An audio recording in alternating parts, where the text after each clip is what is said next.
panel introduce themselves, and if we can just ask you in whatever order to go around your side in a moment. So I'm Deputy Montfort-Tadier, the chair of this panel. My name is Max Andrews, a member of the panel. Deputy Karen Wilson, Vice Chair. I'm Ingles Minister for External Relations, and I'm joined by Deputy Mel Scott, I'm Assistant Minister for External Relations. Elaine Miller, Assistant Minister for External Relations. and we've got officials across the various departments that I'm responsible for. So, Kate Nutt, Chief Officer, External Relations. Tom Lefevre, Director of External Relations. Helen Delacour, Director, Financial and Professional Services. Tom Holvey, Chief Economic Advisor. Niamh Moylan, Assistant Controller for Revenue with responsibility for international affairs. Thank you. Okay, we'll go in a moment. I'm just going to make some opening remarks, and I'm going to then pass over to my colleague Deputy Andrews to ask the first questions. Minister, we know that we're in some what you might euphemistically call some very interesting international times, but also quite worrying events unfolding right across the world, some of which will no doubt have some implications for Jersey. There may well be questions also about any indirect involvement that Jersey might have in some of these areas. So I'll just put that in the context. We're of course talking about things like what's happening in Ukraine, which has proliferated to having consequences in Europe and in the US. But we're also going to be keen to ask some questions about Rwanda and potentially about the situation in the Middle East with Gaza and Israel. So just to give some context to that. But I'll pass over to Deputy Andrews for the first specific questions we've got for you. Yes, thank you very much, Chair, and thank you for being in attendance today, Minister. I just wanted to start off, I want to go back to the letter that the panel received on the 26th of February, where it was indicated that in relation to the article, I think it's 32 of the Sanctions and Asset Freezing Jersey law, that there would be an amendment, and also there was reference to following the UK, and I just want to know the rationale behind this. well, you know, in the I won't do opening remarks. I'll probably filter those in as we do, as you're asking the questions, Chair, if that's all right. When it comes to sanctions, as you know, in the Jersey Sanctions law, there is preambulatory provisions, which means that we follow automatically UK sanctions. And therefore, when the UK has changed its legislation around directors, that a sanctioned individual can't be a director of a company. So in the UK, that happens automatically. We have had to change our sanctions law to ensure that it can happen in an orderly way, because it doesn't happen automatically in the company's law. Okay, and obviously with Jersey, we've got our States Assembly, and we also have autonomy over the decisions that we make ourselves. And is there any area within, say, the sanctions and asset freezing legislation that you feel ought to be developed upon to improve Jersey's robustness when it comes down to those areas? So, we as a matter of policy follow international standards in many areas of how we operate as a jurisdiction, particularly when it comes to financial services, but in all sorts of other areas as well, we seek to follow the very highest international standards. When it comes, of course, to other matters, we remind ourselves that our constitutional position is that we are loyal to the British Crown. The British Crown now only operates under a constitutional monarchy through the United Kingdom government, but we are a sub-sovereign, and as a matter of international law, the UK is responsible for both foreign policy and defence, and no doubt those two issues are going to be weaved into some of your questioning areas, if I understand the Chair's opening position. But we must remind ourselves that our actions in those areas are limited by the fact that we are a sub-sovereign, and we are not responsible for those two areas domestically. and it would be constitutionally inappropriate to think that we were. Now, obviously, thank you for providing that response, Minister. But obviously there's been recent developments in the international system. We have seen the UK and the US and Russia be in discussions in terms of what's happening at the moment in Ukraine. And I just want to know whether there has been any change internationally from your perspective, and also in terms of the communications that you have with the UK in regard to asset freezing and sanctions. So, the point I was making in response to your earlier answer remain for this. Our constitutional relationship is with the Crown. So, to some extent, other sovereign states can make decisions and change their position in any regard, but all of our constitutional position is that we're sub-sovereign of the United Kingdom, and we have chosen in our legislation to follow UK sanctions because of our constitutional position. That doesn't mean that we don't speak to the UK government. Several officials have been in London only this week, engaging directly with their counterparts in both Home Office and FCDO around the sanctions regime, the implementation of the sanctions regime, and also, of course, what's going to happen in the future should we see peace in Ukraine. So we are in conversation with the UK government, but we work in lockstep with them, and it's important that we can show that we work in lockstep with them so that we're not used by bad actors in an inappropriate way. Okay.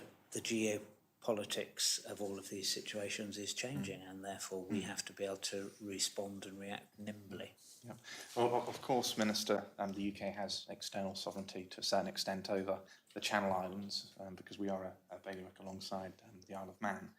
But when something may arise, for instance, if you maybe disagree with the position that the UK are taking, how would you then go about that situation?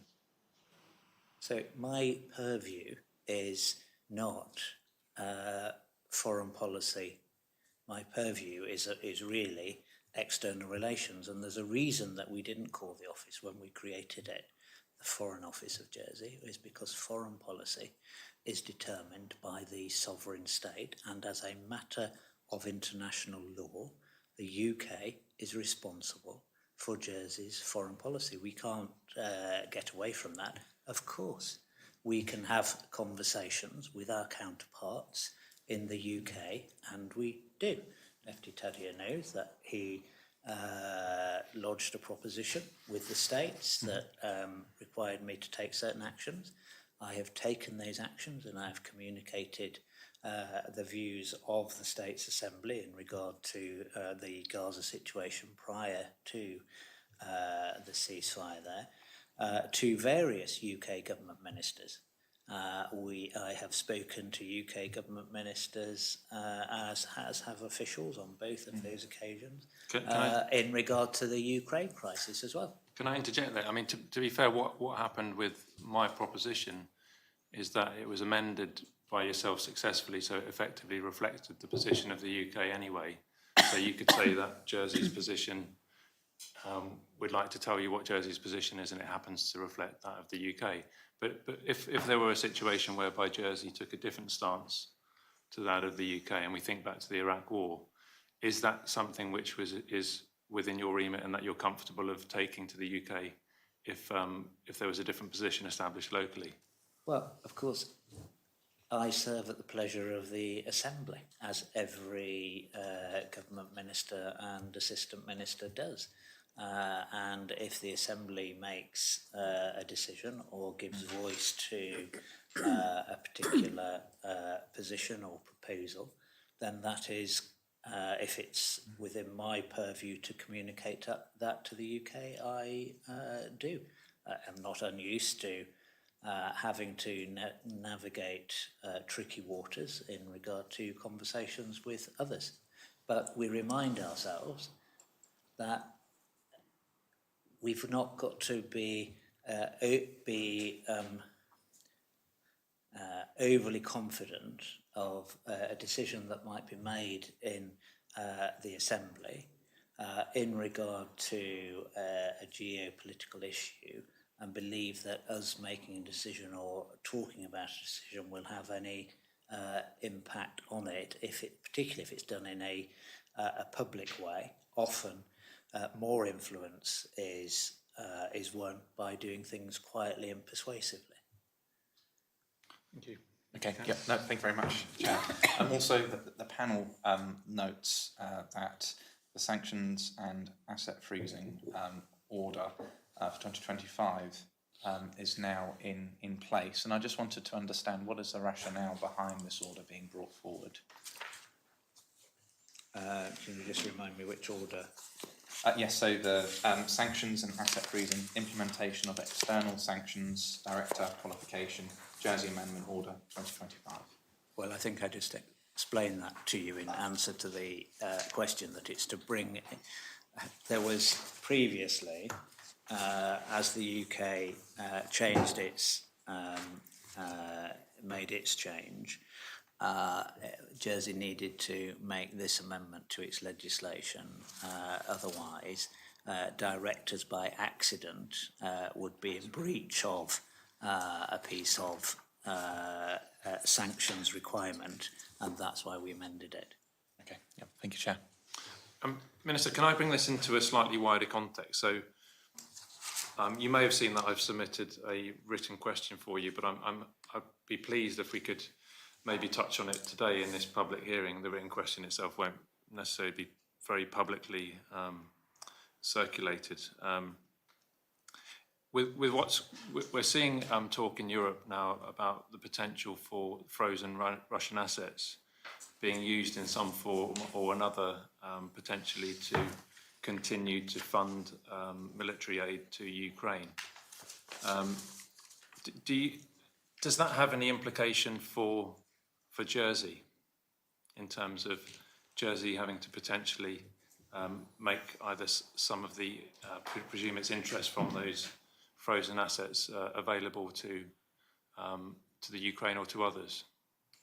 Well, firstly, we've got to be mindful of what others have done, which isn't necessarily quite what has been understood to have been done. And then secondly, we will, to my mind, continue to follow what the UK does. And if the UK changes its position, then of course that will have implications for us. So what we saw the Europeans do initially was take the interest that had been gained on the national assets that were in the Euroclear system and use that for reconstruction. What we've seen the UK do is also take those in income earned on those national assets, so not individuals' assets. Jersey is not in that position, of course. What the sanctions that we have implemented here are around individuals and companies, and not national assets in that way, because we don't have those payment system or clearing systems in our system. As I say, the conversation that you refer to is not actually new. It just comes back to the forefront again as people are thinking about peace in Ukraine. We will follow the UK, as I indicated earlier. Officials are already starting to have those conversations, because if sanctions regimes are a foreign policy tool, and they freeze the asset at that point in time because of the connection to a country that a particular state wants to stop economic substance or activity going to. Then as peace comes, you also, you would expect that foreign policy tool to be lifted or part of peace negotiations. Those assets have always remained in the ownership of those individuals. They've not changed ownership when it comes to the sanctioned assets. I think, no, that's understood. What happens to the interest then in Jersey that might be gained from any of those frozen assets? Well, that's just happening in the. So this is where it gets a little bit complicated. That just remains within those assets. So bank account remains having interest applied to it. A trust remains, if it's got investments under it, remains growing. And there is, of course, there remains on those who are, let's say, trustees, that fiduciary responsibility to act appropriately, and that's why one of the jobs of the department is handling licenses where either individuals or companies have asked to do various things within those freezing orders, or simply to pay fees. For example, rates have to be paid. Professional fees have to be paid. They have to have licenses to do all of that. So just to clarify, can you confirm that there are no national assets, Russian assets, that are held in Jersey?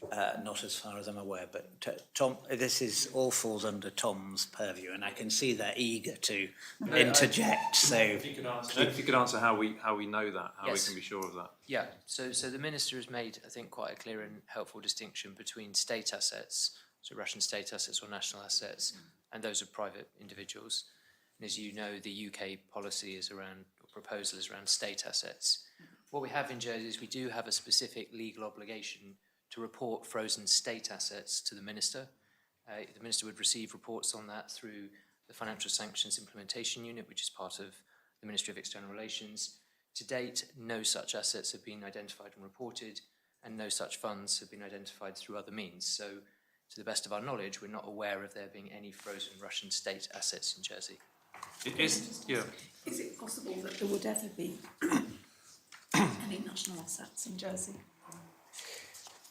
Well, so we've had this regime in place now for several years, and we do have a very high level of compliance with reporting on the part of our, rightly so, our financial institutions. And so, because we have had since that time that legal obligation where those institutions would be required to file a report with us if they held any Russian state assets, and they haven't, I think that tells us that it hasn't been on our book. It's not something that we've typically done. I mean, generally speaking, it tends to be in different types of economies. So, you'll see from public reporting, it tends to be in financial centres with large institutional banks. I think there are a number of European countries that do have very significant holdings of Russian state assets, but that is not something that we've received any information about in Jersey.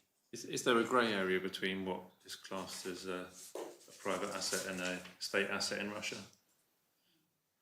Well, I mean, so state assets will have a specific definition, and so we have that legal obligation in our law. So we certainly have. We can look to that to how it's defined within our law. I think if your question is sort of a more political one in a country like Russia, is it possible? Are there sometimes grey areas between individuals and the state? Well, that is a complicated topic, but for the purpose of the law and how we define those state assets, that is clear. yes, I think it's important to make may make the political point. Is there a grey area between the relationship between holders of private assets and their relationship to the government, and how they got those private assets? Well, many books and court cases have been litigated on that, but in our law it's quite clear, and as I say, to the best of my knowledge, no state assets have been reported to me, which they would have to be, to be frozen. I think it would be very unlikely, because even if you had something like a sovereign wealth fund, so there are countries that have sovereign wealth funds which they invest internationally. Even if you had a fund which was structured here, I would have thought the likelihood of the assets will be of such scale, the assets themselves will not be in Jersey. The fund structure may be here, but the actual assets might be a shopping centre in Paris or a castle in Scotland. That, you know, they could be anything, but I would have thought it's unlikely to have assets here other than simple bank accounts. And if there are fund structures, do you think there's a possibility that there are fund structures in Jersey which? No, there is. I'm just drawing that as an example. What were you going to ask? Well, I was going to ask in terms of Russian state assets whether there are any No, that we would would know. use. We would know. We would know because we know. I'm just clarifying. No, Thank you. because we know that there are state assets of other states. Yeah. Thank you. It was just thank you. I think you've clarified that point for us. I think we'll move on to the next section if you're happy with that, Deputy Andrews.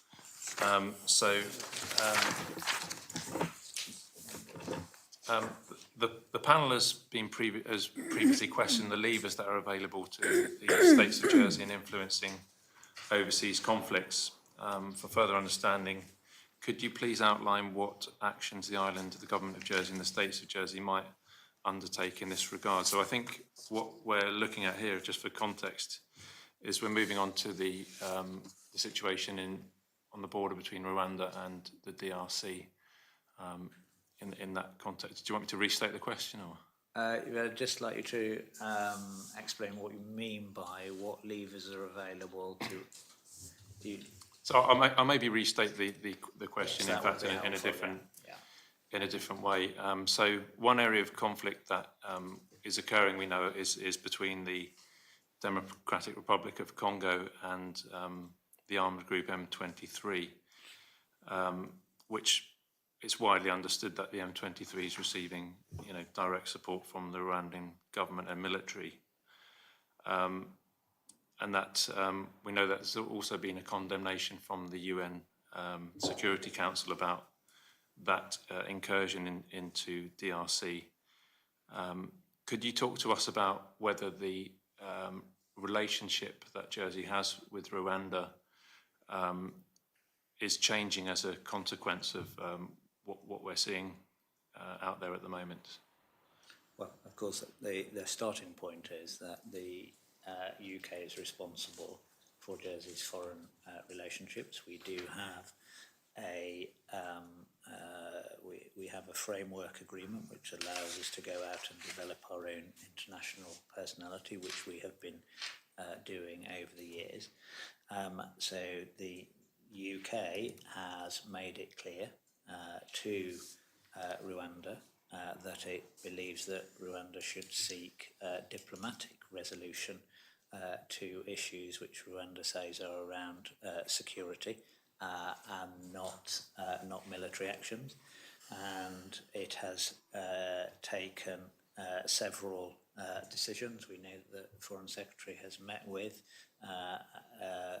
President Kagame, and they have ceased high-level events hosted by the government of Rwanda. They've limited trade promotion activity with Rwanda. They've paused direct bilateral financial aid to the government of Rwanda. But interestingly, from our perspective, of course, not the sort of aid delivered through NGOs to the very poorest in Rwanda, which is the sort of aid that we in Jersey do through JOA. And they are, in their own words, coordinating with partners on potential new sanctions designations. They've suspended future defence training assistance to Rwanda, and they're reviewing export licences for the Rwanda Defence Force. Jersey's position is that we are supportive, obviously, of the UK's position in this regard. And so, to take it back one step, can you talk to us about what, in terms of maybe financial services that are provided or being promoted between Jersey and Rwanda, what is the relationship in that regard? So, as you know, there has been a number of areas of capacity building in the relationship between Jersey and Rwanda. One has been the private sector support for their development as a finance centre in Kigali. That is very much about building capacity and supporting themselves to develop to become a finance centre for that region. We've also had private sector work around supporting the movement of Rwandans who might want to come and work in Jersey's finance sector, and we've got the MOU, which is largely built around cultural relationships, this relationship about developing a bilateral investment treaty and private sector trade relationships. Do we know whether any wealth from Rwanda is being managed or kept in Jersey? Is that something that's being offered?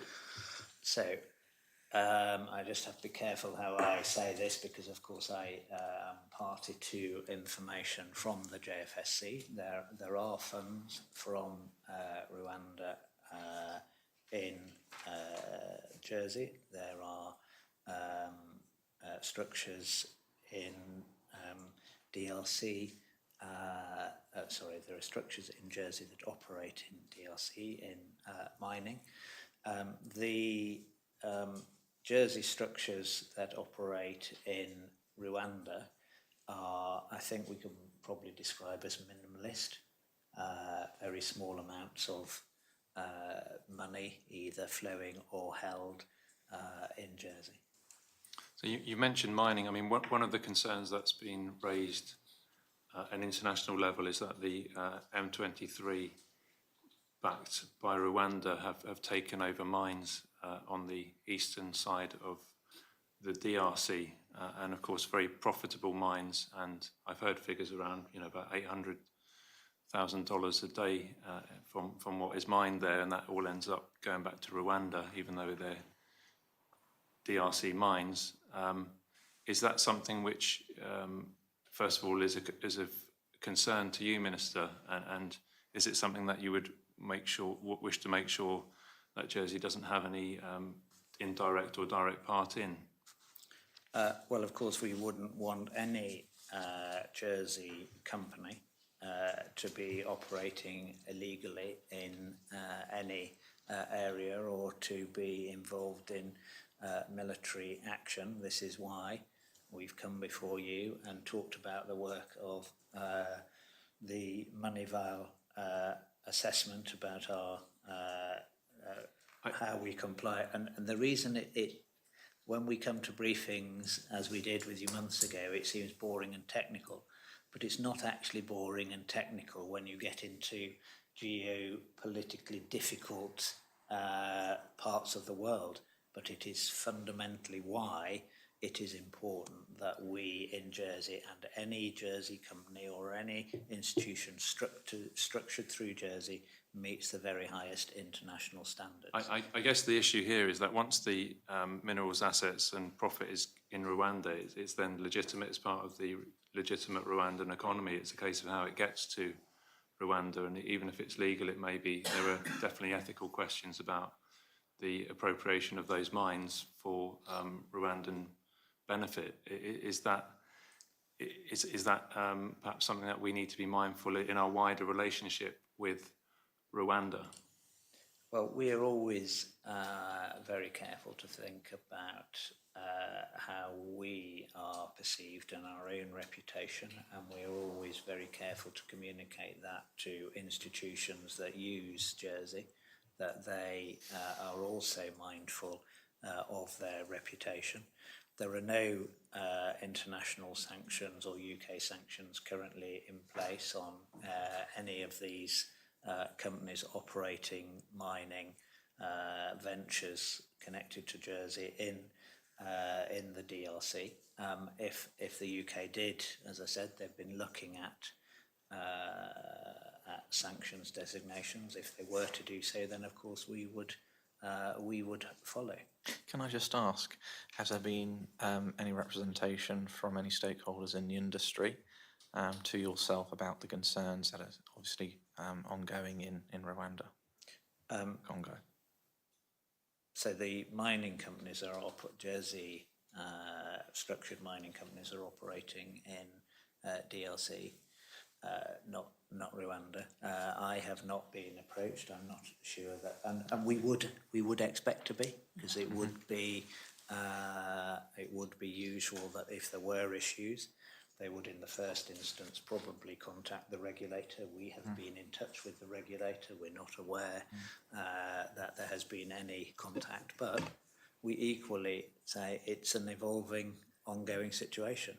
Just to clarify, sorry to cut in, we know that the mines are in the DRC. It's a question of who's operating the mines and who's benefiting from the profitability of those mines. So can you assure us that any mines that are registered or using Jersey structures are not being misappropriated by Rwandans who are then keeping that money in Jersey? Well, you're asking me to say, is there any crime in the world? Can I be assured that there's no crime happening in the world? Of course I can't. What I can be assured of, which is back to the point that is critically important, that if those Jersey either headquartered structures or mining companies are operating in an illegal manner, they would be breaching their obligations in Jersey under Jersey law, and they would be dealt with appropriately by the Attorney General. Okay, I think maybe we're on the fine line between legality and ethics here, but if I can just finish this line of questioning, I'll hand over to Deputy Wilson in a moment, is that I noticed that in spring, I think it was, of 2024, you signed a renewed or strengthened diplomatic MOU with Rwanda. Now, we already knew that the M23 incursion into DRC was well underway by that point. Were you uneasy about that decision to renew an MOU? And do you have any regrets about maybe the relationship that Jersey's entered into with Rwanda? Well, of course, Jersey's had a long standing relationship with Rwanda. It comes back to that point that before we enter into relationships with countries and develop either MOUs or bilateral investment treaties or double taxation agreements, of course we liaise with the UK Foreign Office every time we have an in-country visit. Then we also liaise and speak to and get an understanding of the situation on the ground from the FCDO as well. And at the point that we entered into the new strengthened MOU, there was no indication that there was any objection to doing so. We've continued to engage with FCDO on these matters as well.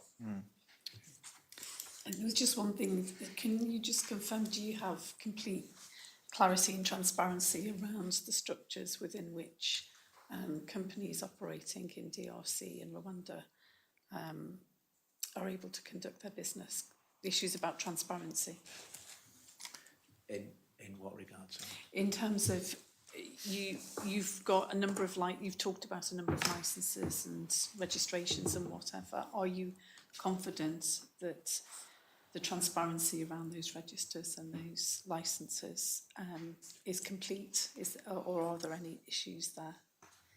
Well, as I sit here, I'm not aware of any issues where they're not compliant with legislation or requirements of the JFSC. Of course, this information is held by the JFSC.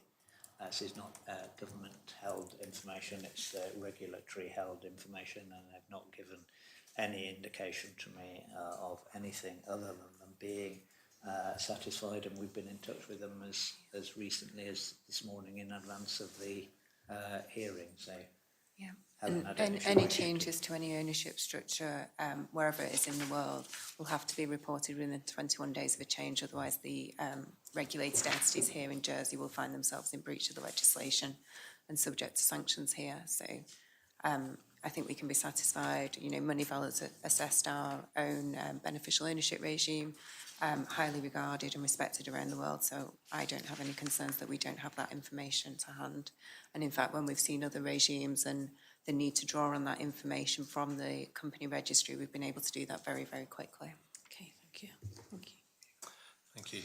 Okay, I'm going to move on to relationships with France now, if I can, Minister. In July 2024, at a hearing in 2024, you talked to us about the importance of engagement with our French neighbours and the prioritisation that you were attaching to relationships with France and also with the UK.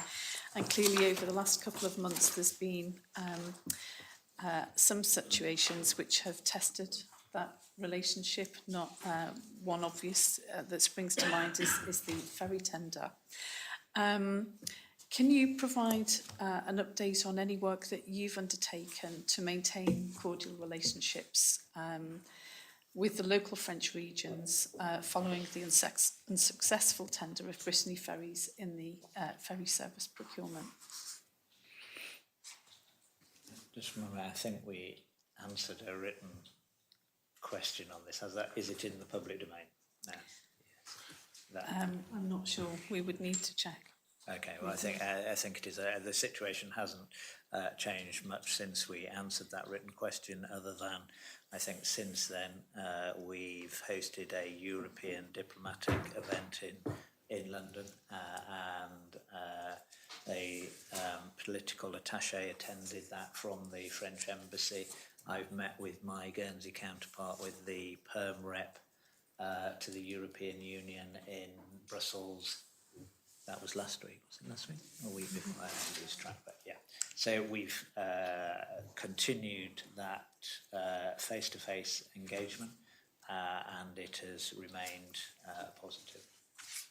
Okay, can you tell us what that positive engagement entails in terms of is everybody nice to one another, or is there any sort of progress made in terms of the situation around the ferries?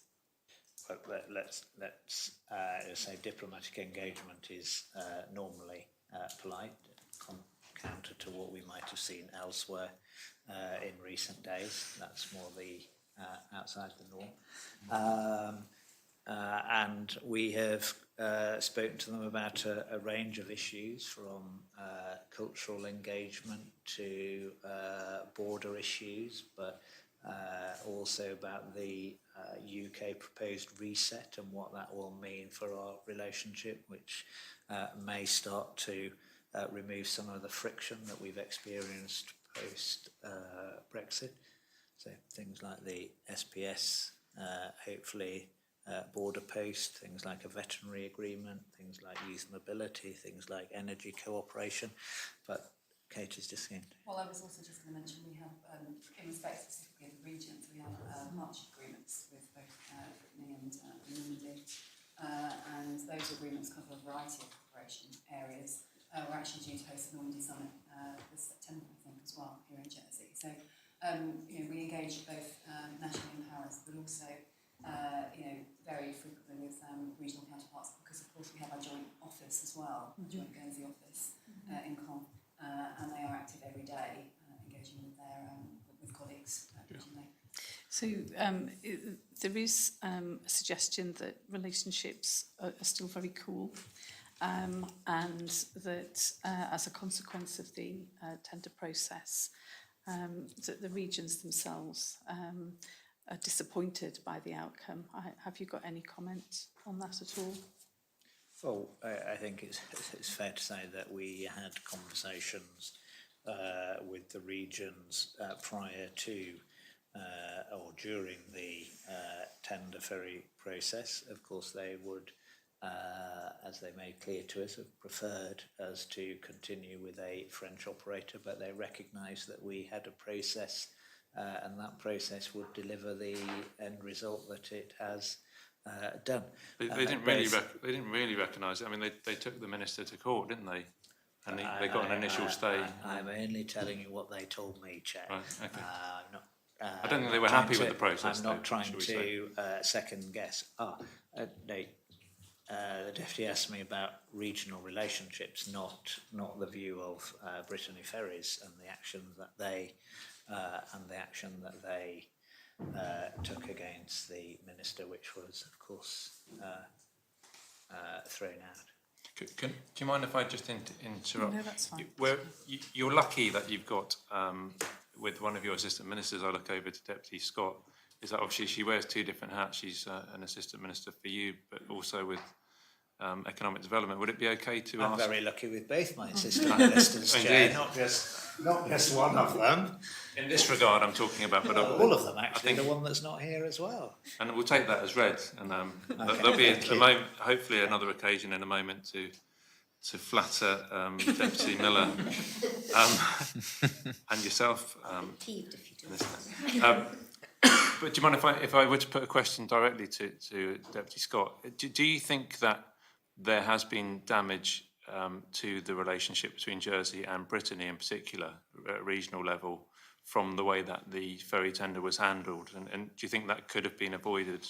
And if so, have lessons been learnt, do you think, in terms of maybe a wider government approach between how we deal with, I suppose, Guernsey and Brittany in terms of decisions that ultimately affect the three regions? I think we need to be clear about what the role of the Assistant Minister is, or it very much depends on the mandate given them by the Minister responsible. I haven't been involved in the ferry negotiations, and from what I reported the States Assembly, I don't believe any other States member was at an initial stage other than a backbencher at the time, that was Deputy Luce.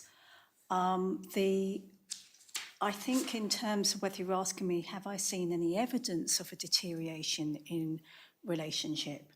I haven't, it's not within my portfolio. I haven't actually been aware of any. I'm not involved in any discussions with the Brittany authorities whatsoever. So I will have to pass that back to the Minister insofar as, you know, whether he's aware of anything. But no, I think we've taken the position is that Brittany as a region, certainly the official line is that they accept that Jersey has got the competence to make its own decisions, and that whilst Brittany Ferries might not be happy, the region is separate. And is that the case, Minister? Is that a fair summary?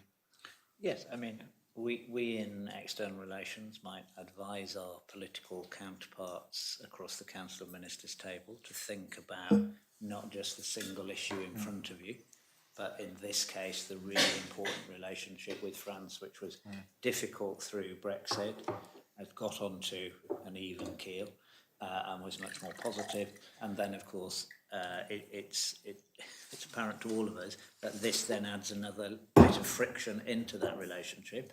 We, particularly my officials, have worked incredibly hard in engagement at both at the St Malo port, where having to think about ramps and all of that, and timetabling and getting that in time. Also with officials in Ille-Vilaine and Brittany. They've worked incredibly hard to try and maintain a positive relationship through what was inevitably changing from a ferry provider. It's a French ferry provider, but the investors behind the ferry provider are not just regional individuals and farmers, but also regional authorities. So it was going to be challenging, and we've worked hard to keep it as smooth as possible. Can I just ask, Minister, obviously there's been much emphasis with Deputy Morale and his involvement in the ferry tender process, but insofar as your involvement in the ferry tender process, could you just elucidate the panel on the extent of your involvement? Well, of course, I was not a decision-making minister. The decision-maker was Minister for Sustainable Economic Development. I suppose I advised and was pulled into meetings because of this relationship element and the implications of that. And so my advice was really largely around that. Other than I've been around a long time, so sometimes they ask me for Might I what my add something to experience might this? say.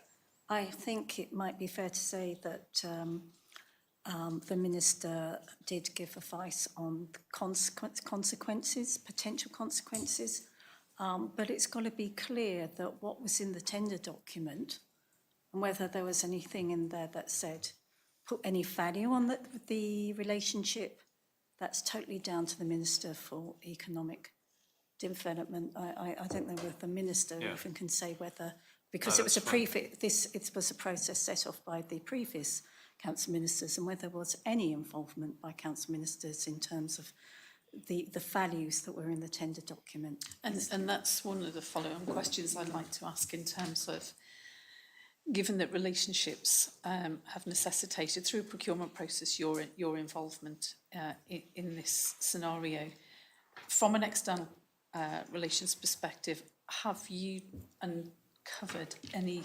unintended consequences or any other particular issues that will affect relationships with France going forward, particularly around this scenario?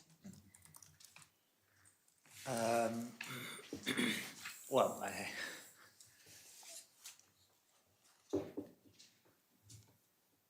of course it is difficult because we've changed from one ferry provider to another, and I've just outlined to you the links between the region and the previous ferry provider, and the links between the region and therefore the St Malo Port Authority. So it's you're looking at the situation from a logical perspective. You recognise that there is a need to think about the wider relationship and to explain and talk to those wider interlocutors about why a choice has been made, but also about the benefits. And the Minister for Sustainable Economic Development, I think if you were here, also believe that the provision of DFDS, which is an extremely large ferry company, can bring benefits as it can bring to Jersey. It can also bring benefits to the Port of St Malo. So again, I just want to press on this issue around relationships and value. So we're hearing that that as a consequence, there seems to be a feeling of a lack of respect for the relationship that Jersey has with Brittany, and I wondered whether you could just address that point.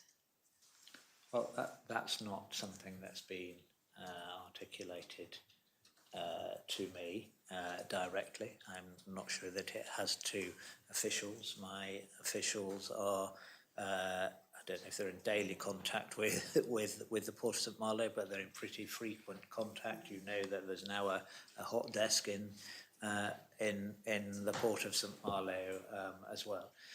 It wouldn't surprise me that at the point people felt frustrated and would like to have seen another outcome. That was the advice I was giving to ministerial colleagues, that would be the outcome, and that it wouldn't be straightforward. But as I say, we have continued to engage with French counterparts, even in Brussels at the very highest level.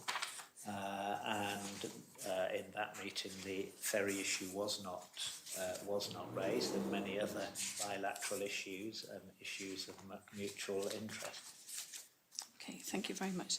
I think it would be a mistake to assume that to think that the Minister for Sustainable Economic Development was not absolutely cognisant of relationship issues, because he absolutely was, because he has spent a lot of time, so I'm speaking for him, my observation is that he has spent a lot of time on building relationships with Brittany, Normandy and France generally, and he holds those relationships in very high regard, is my observation, everything I've seen and heard him say. And I'm sure the relationship was very much at the forefront of his mind as it was with all of us in these discussions. Well, I understand that you'll be having a hearing with him, and he will be able to tell you We- himself that he's had direct contact with We will. the President of Brittany, and he's had Yeah. telephone conversations with them because he recognised the advice that we were giving.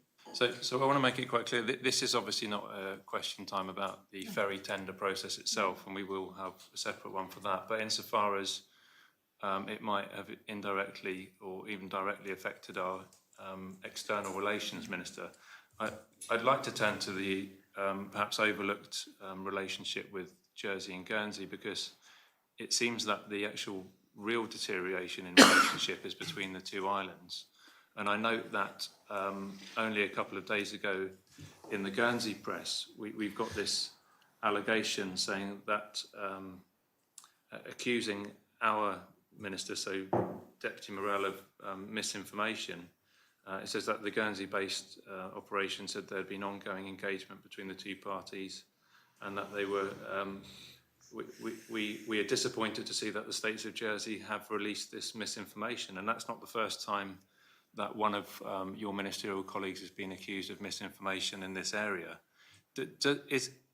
Is the deterioration in relationship between Jersey and Guernsey something of concern to you, Minister, given the fact that your department seems to work successfully with the Bion, which is a joint enterprise? Is that of concern? Well, I mean, let's just, we're politicians. The term misinformation is bandied around in political circles in sometimes unhelpful ways, so I don't know the details of what the supposed misinformation is.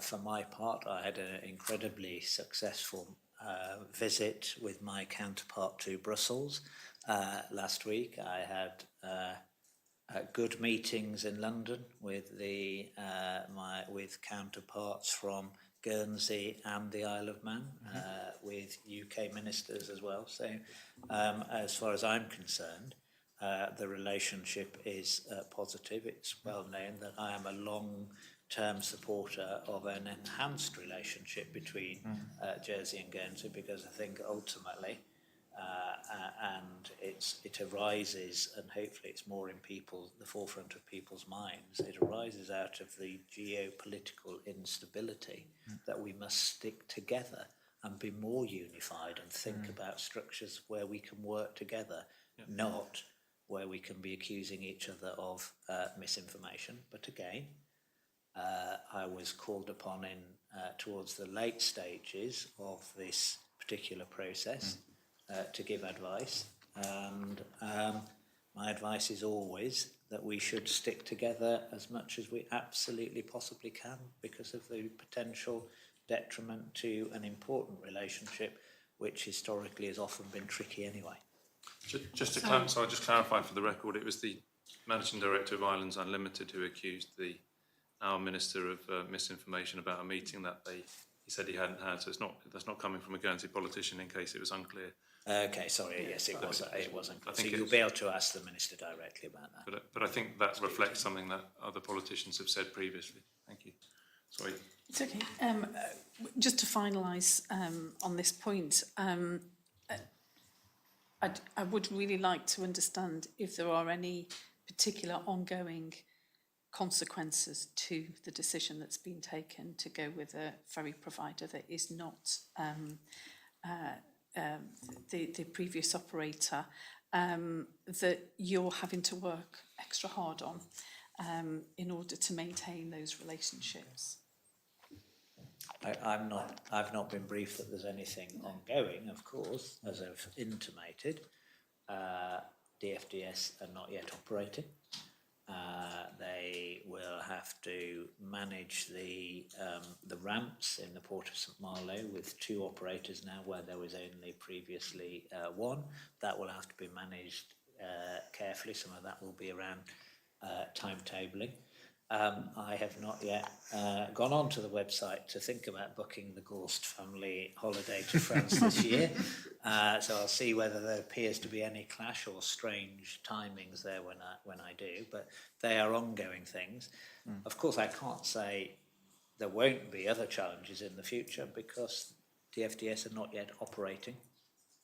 There could be other things that we find is friction in the future, but I've got no reason to think that that would be the case. I don't know if... No, I don't think there isn't any particular additional effort going into the relationships at the moment off the back of the outcome of the Paris agenda. I mean, France is our most important partner, after the UK, and we've invested long and hard in the relationship regionally in Paris, through engagement with the UK, through engagement with Brussels, which has outlined through the Joint Office. So I think should future tensions arise as the Paris agenda starts, we're well placed to assist colleagues in managing those. And from a personal portfolio perspective, in terms of my other role, I can say that there is a collaboration happening with Guernsey. It's not, the ferry hasn't even come up in that discussion.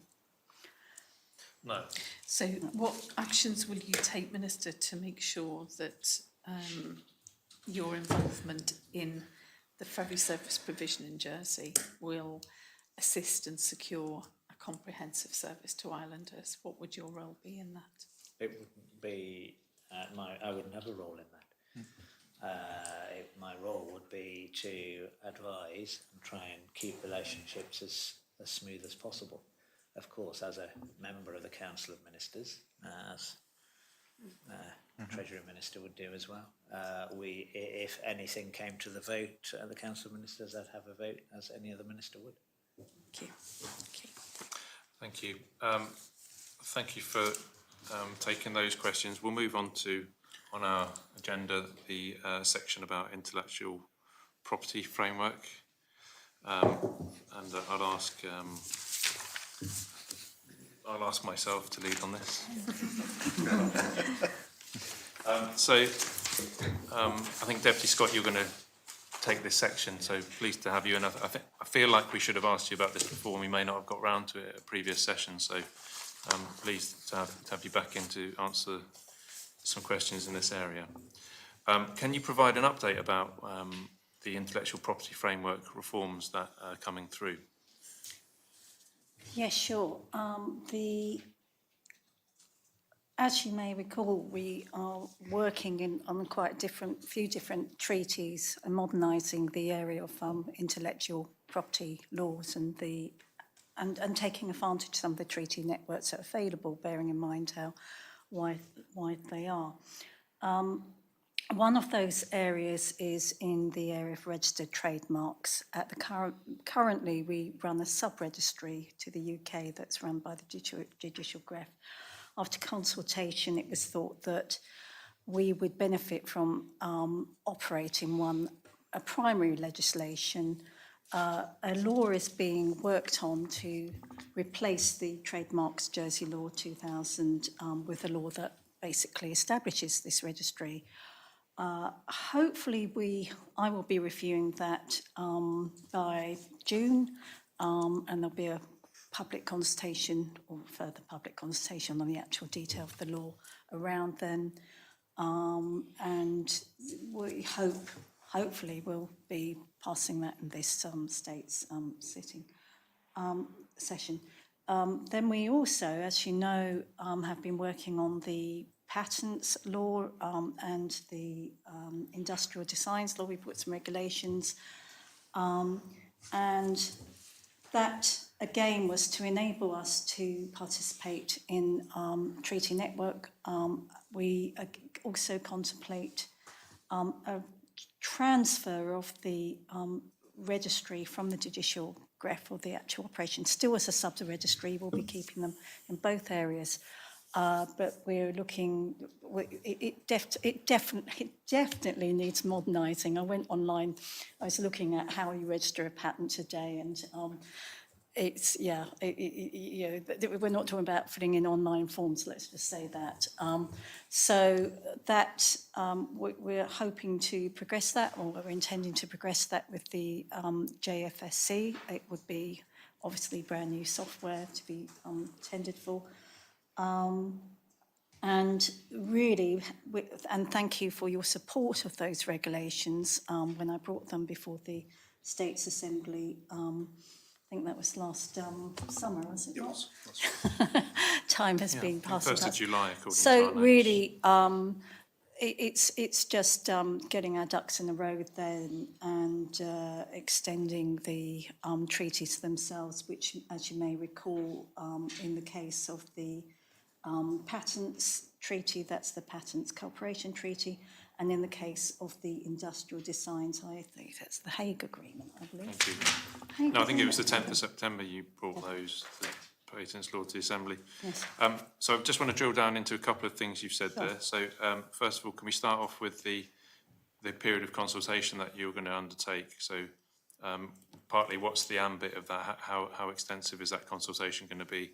Who do you expect to attract in terms of stakeholder respondees? It's a fairly specialist area, I guess. So It is, and it wasn't particularly a huge number of respondents first time around, but as you say, there are just a few businesses that operate the island who are special. In fact, I was quite surprised how many we've got, but that's a different story. So I think it was possibly as many as 10 that participated first time. I'm sure they'll be very interested in the detail of law. I'm not expecting much more in the way of response to them, but it is a public consultation. Anybody may comment on it.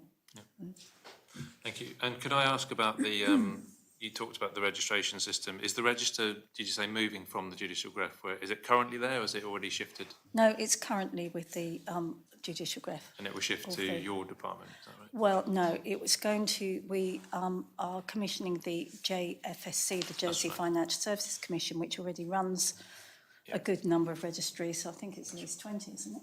Yes. So they've got form in that. The judicial graph does seem a bit of a curious place to have it now. It's not really like its core work. And it does desperately need modernising.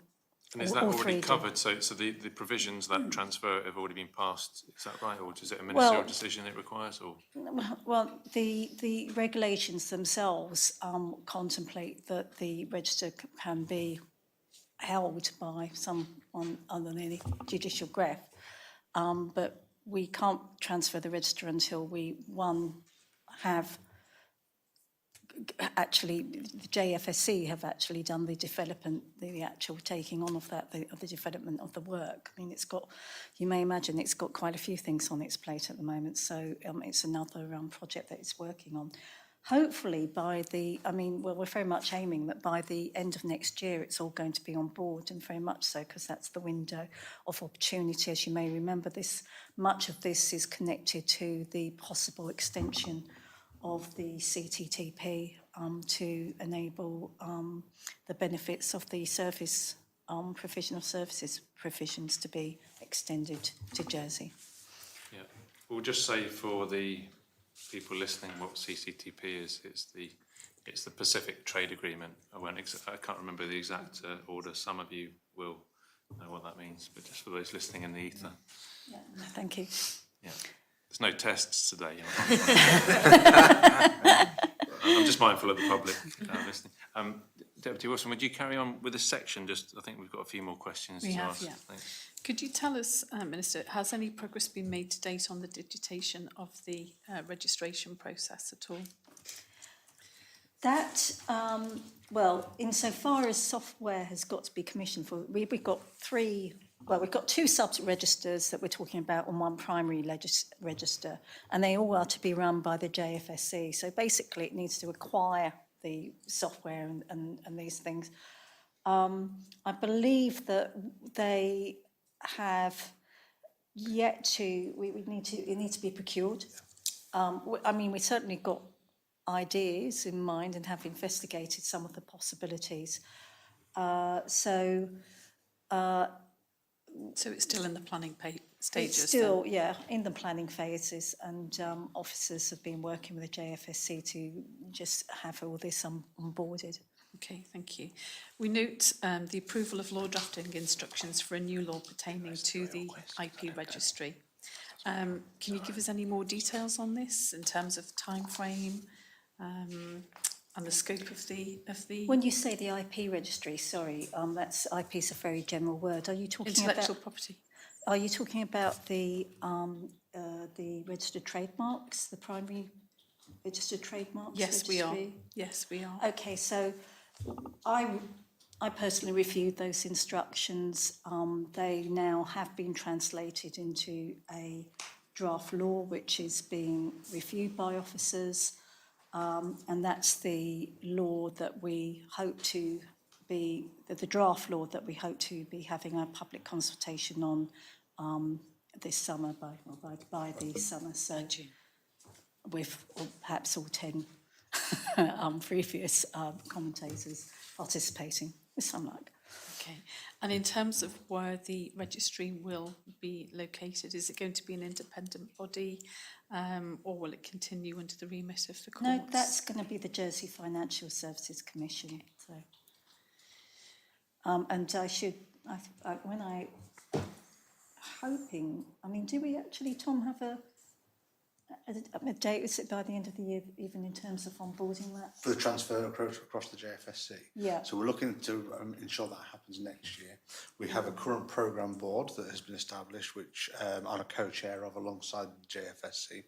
We've done a lot of investigative work around the digitisation and the need for the purchase and procurement of a new system that will do this. And we have a number of options that are available and will work and have worked across the world.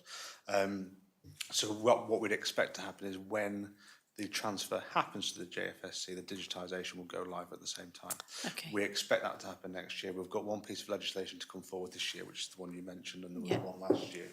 And we're making really good progress alongside our JFSC colleagues to ensure that we harness their expertise in registries at the same time as we're setting the policy and the Minister's setting the policy of where we need to be in terms of both our international commitments, but also some of the aims in the future of being able to use this as a bit more of a harness for economic growth, hopefully.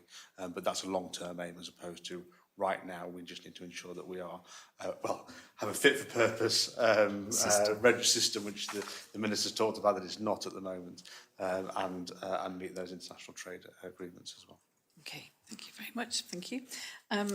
Will there be any change or any assessment of fees for services provided by the registry as part of that work? Are you considering that? That is something that's under discussion. Sorry, Minister. That is something that's under discussion at the moment. Yes. Okay, and are you going to be able to share these with us at an early stage? I'm sure that's something that we could bring. I think it's something that we'd want to go out to some form of consultation on as well.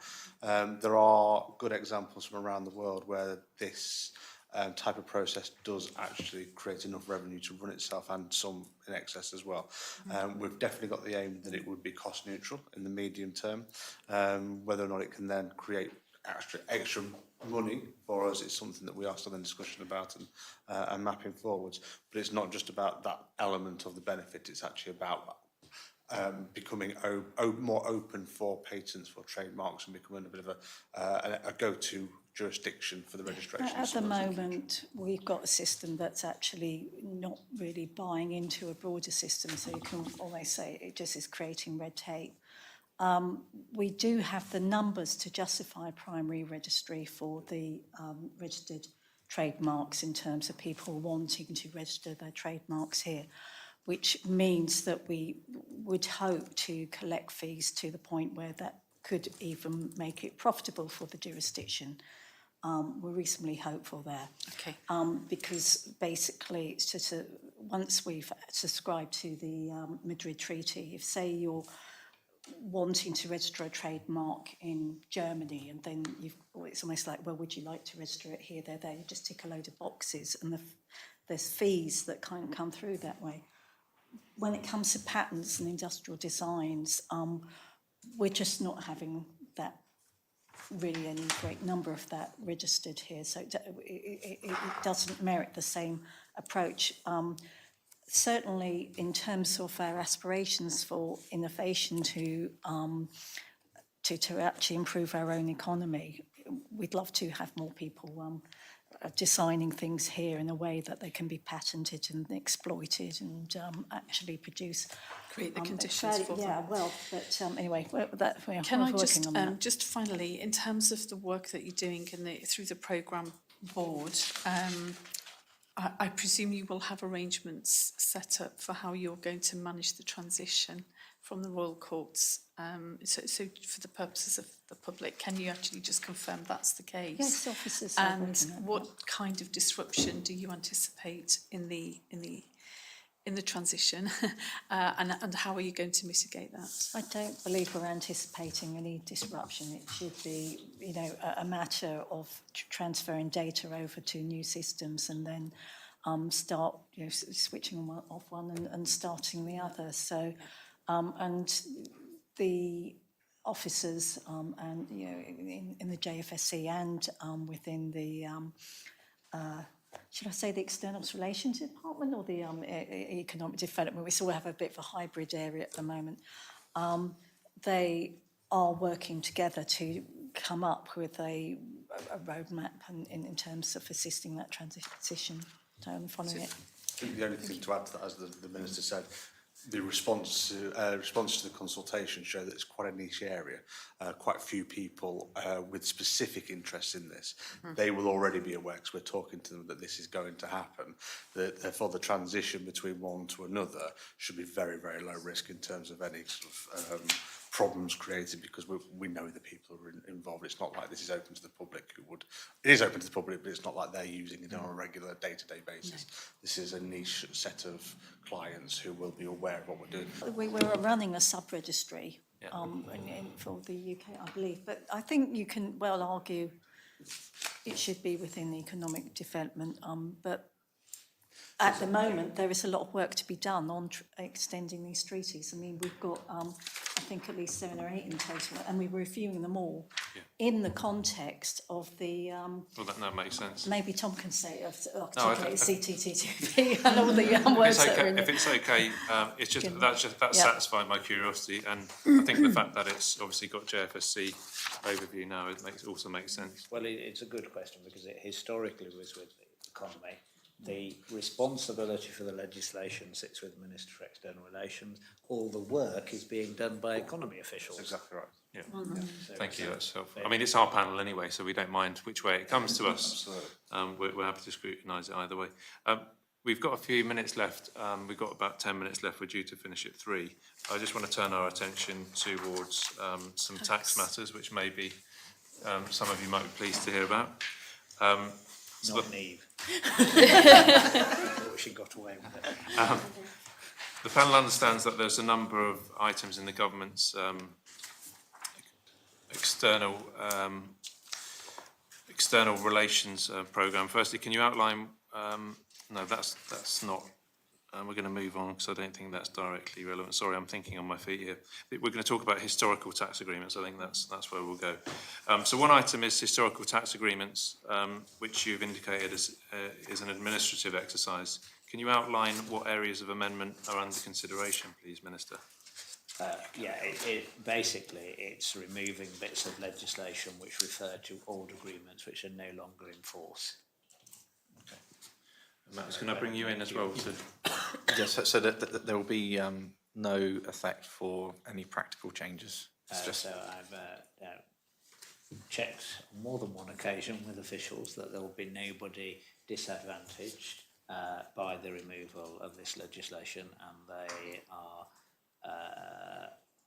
clear that that is the case, because you were either under the old treaty or you then, as the new treaty comes into effect, and then the new treaty comes into effect, so you're under that in effect.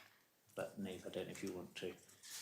No, that's absolutely right, Minister. The old UK visa from 1953 until 2018 has obviously been suspended, has been terminated.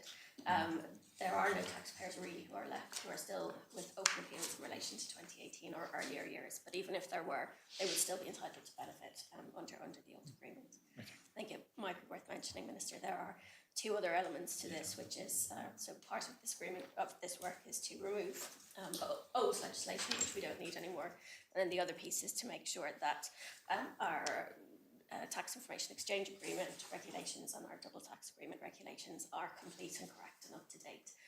So that work will mostly be done by order, but there may be the need to introduce a small legislative change, and that is proceeding. Again, there will be no impact on taxpayers or on partner jurisdictions. And in terms of when we're speaking about the latter, do you think it will be probably delivered upon before the end of his term of office? That's the intention. I think we're working towards doing it in the second quarter of this year. Okay, thank you very much. Thank you, Chair. Can I ask, Niamh, in terms of the other areas of the legislative programme, the assistance in collection of UK tax debts, are you able to outline areas of legislation that are being considered for proposal or amendment, and if this is going to be primary or secondary legislation?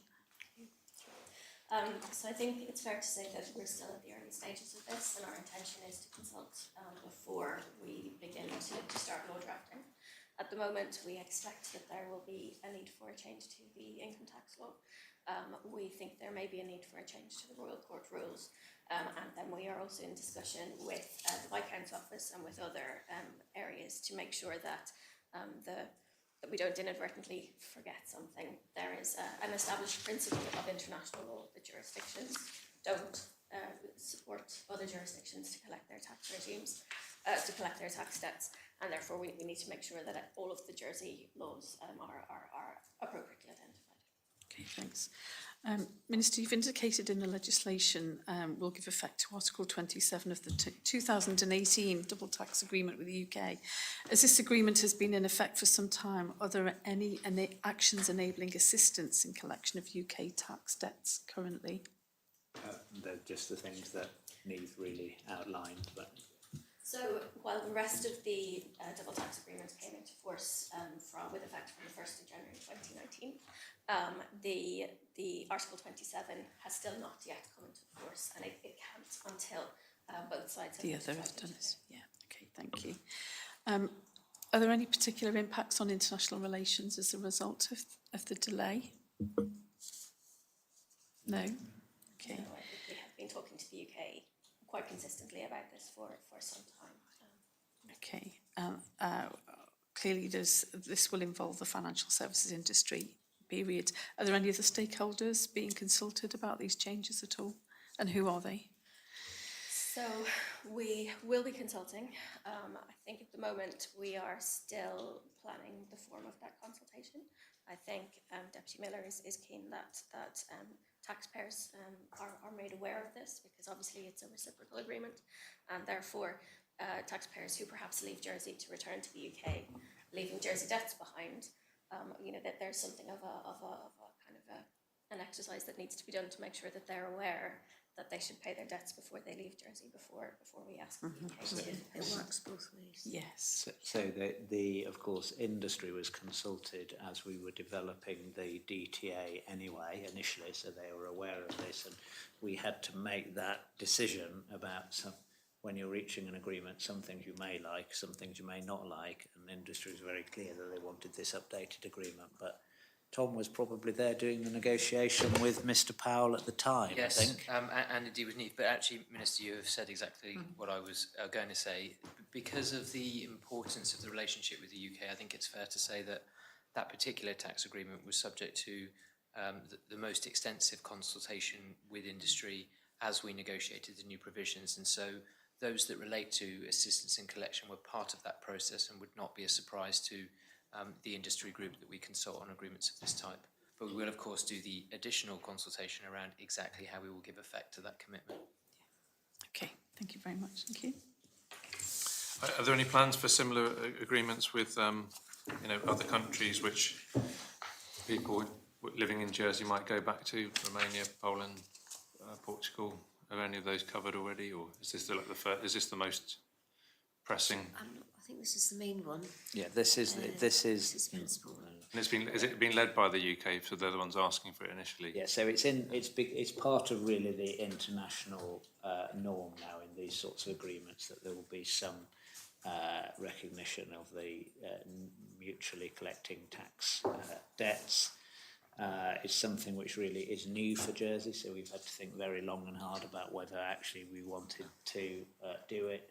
In this case, what we tried to do is ring fence this agreement, agree to it in such a way, because it's based on our constitutional relationship rather than anything else, and we'll have to think carefully about whether we would include it going forward, in effect.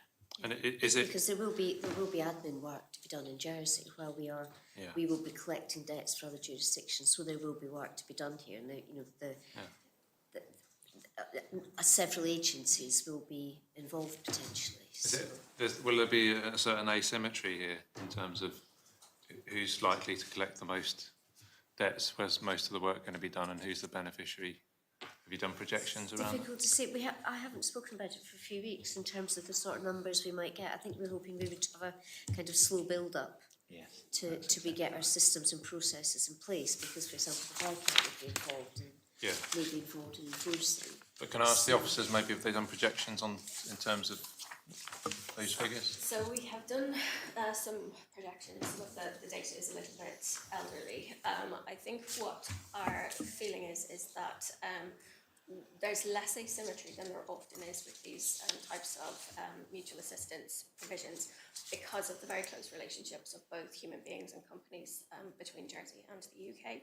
And therefore, we do anticipate that Jersey will receive some benefit from this, as well as the UK, which is perhaps less so the case with some other jurisdictions and some other forms of law. I presume so long as the tax revenue received outweighs the administrative burden, then both places can win potentially.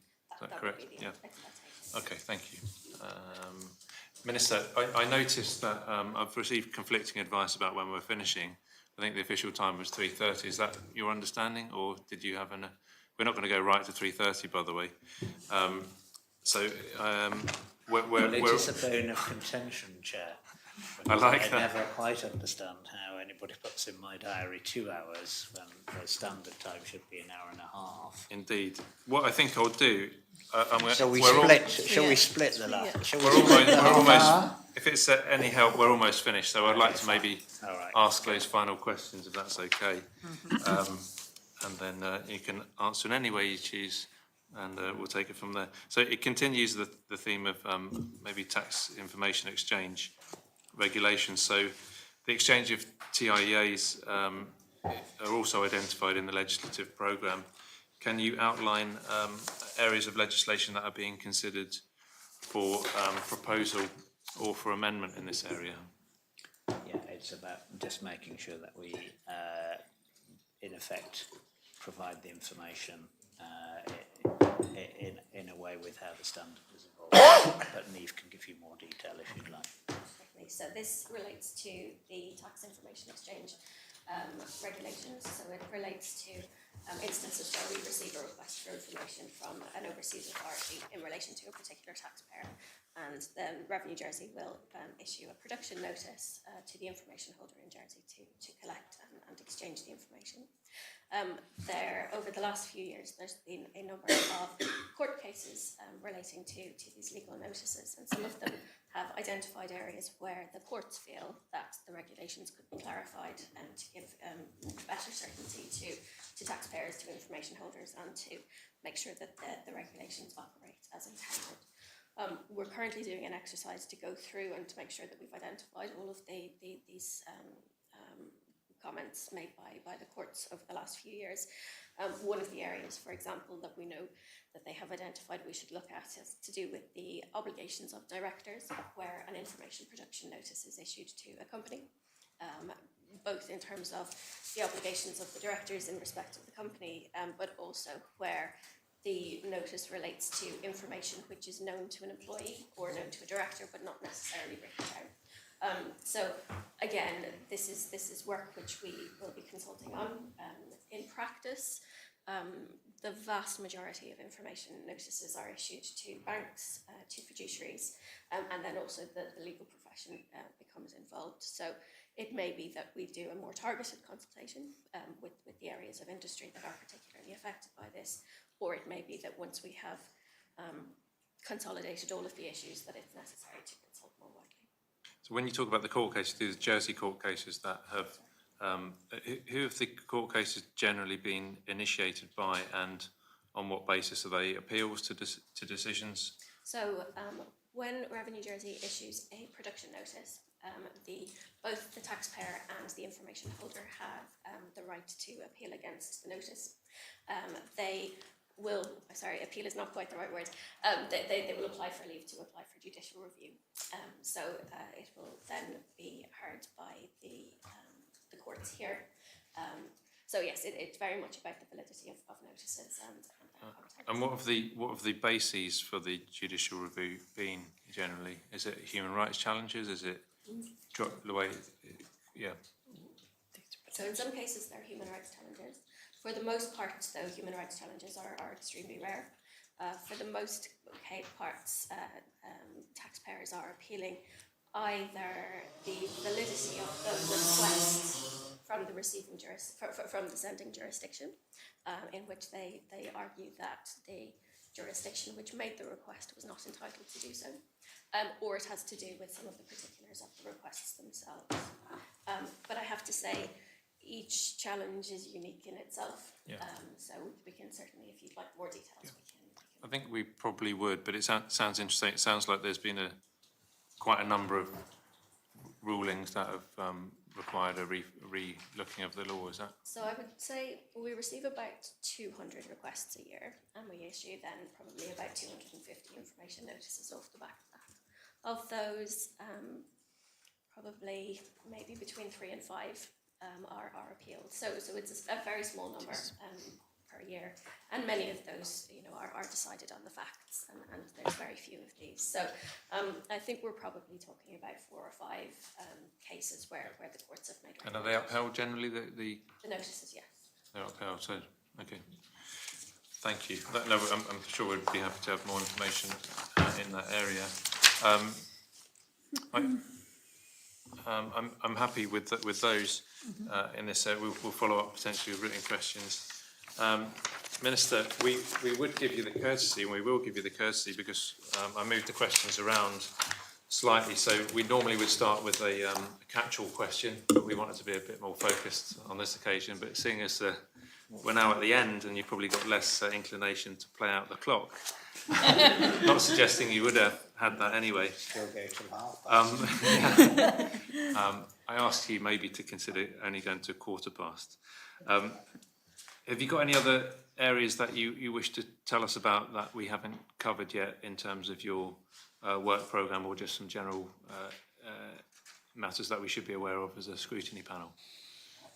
No, I don't think so. I mean, it's been an unusual hearing in that you've raised a number of geopolitical issues for which Jersey doesn't have the direct competency, but which of course affect us.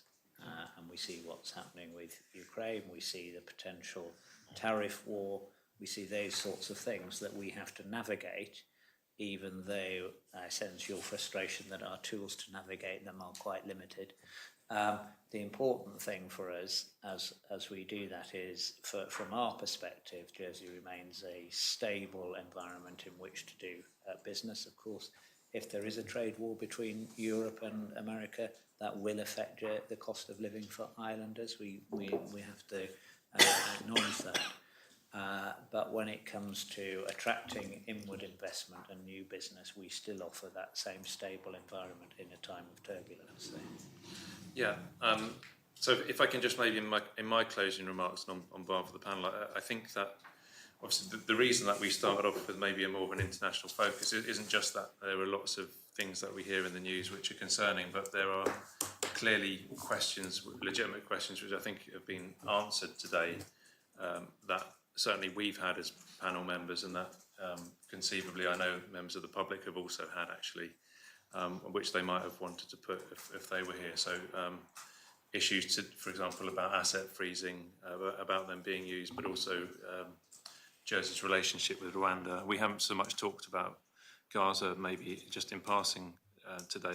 I think these we do try and reflect maybe what the public sometimes write to us about as well in that regard.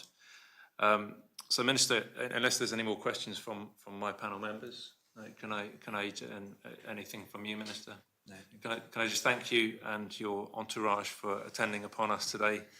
It's been a wide-ranging hearing, but I think it's all in some ways very discrete subjects, some interlinked, and I think we've enjoyed having you today. So can I thank you again?